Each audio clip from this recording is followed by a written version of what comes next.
Salam sejahtera. Pertama sekali saya akan menerangkan bagi topik sejarah pada zaman Kesultanan Melayu Melaka. Pada zaman Kesultanan Melayu Melaka terdapat dua peraturan yang telah diperkenankan, iaitu yang pertama Hukum Kanun Melaka. Hukum Kanun Melaka diperkenankan bagi untuk melindungi rakyat, kerajaan dan Melaka. Hukum Kanun Melaka telah diperkenalkan oleh Sultan Muzaffar Shah pada tahun 1446 sehingga 1456. Namun telah disusun semula oleh Sultan Mahmud Shah pada tahun 1489 sehingga 1511. Seterusnya kita beralih kepada Undang-Undang Laut Melaka. Undang-Undang Laut Melaka digunakan dalam pelayaran pada pemerintahan Sultan Mahmud Shah. Undang-Undang Laut Melaka amatlah diperketatkan ataupun dipentingkan. Seterusnya kita beralih kepada Malayan Union. Malayan Union telah ditubuhkan oleh British di Tanah Melayu dan diumumkan pada 1 April 1946.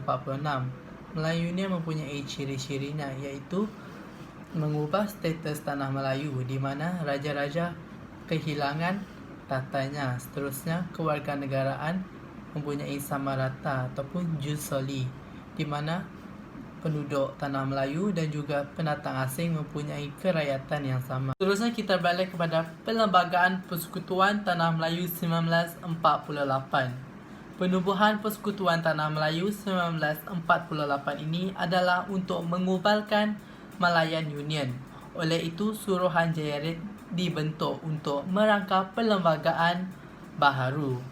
Oleh itu, British membentuk Jawatan Kuasa Kerja. Dalam Perlembagaan Persekutuan Tanah Melayu 1948, ini juga dipindah dalam usaha mencapai ke arah kemerdekaan. Dalam itu juga, pembentukan negara berasaskan demokrasi di mana rakyat boleh mempunyai hak untuk mengundi pemimpinnya. Selain itu juga, raja dipelihara dan rakyat-rakyat juga dijamin keselamatannya. Selain itu kita beralih kepada Perlembagaan Persekutuan Malaysia 1963.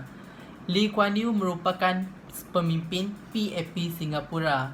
Beliau ingin menggabungkan Singapura dengan Tanah Melayu, namun ideanya ditolak oleh Tunku Abdul Rahman.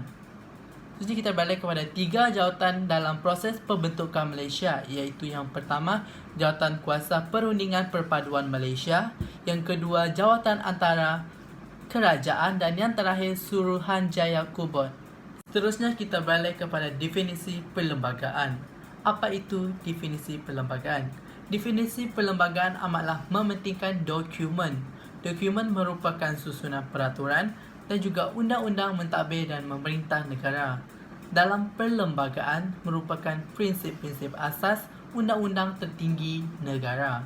Dalam perlembagaan juga terbagi kepada dua, iaitu perlembagaan tidak bertulis dan juga perlembagaan bertulis. Bagi perlembagaan tidak bertulis, mereka tidak menyusun semua dokumen dalam satu fail. Oleh itu, dokumen-dokumen tersebut dalam keadaan berterabur. Negara yang mengamalkan perlembagaan tidak bertulis adalah Britain. Seterusnya kita beralih kepada perlembagaan bertulis. Dalam perlembagaan bertulis, mereka menyimpan semua prinsip perlembagaan dalam satu dokumen dan agak rapi. Negara-negara yang mengamalkan perlembagaan bertulis adalah Amerika dan India. Sekali saya akan membentangkan konsep perlembagaan persekutuan. Dalam konsep perlembagaan persekutuan yang dipilih di negara Malaysia adalah perlembagaan bertulis. Ciri-ciri asas adalah mengasaskan Malaysia sebagai negara berperlembagaan, persekutuan dan negara demokrasi berparlimen. Antaranya dalam dokumen-dokumennya ialah mempunyai 15 bahagian, 183 perkara dan 13 jadual. Sekian itu saja bagi topik yang boleh saya huraikan dalam video ini.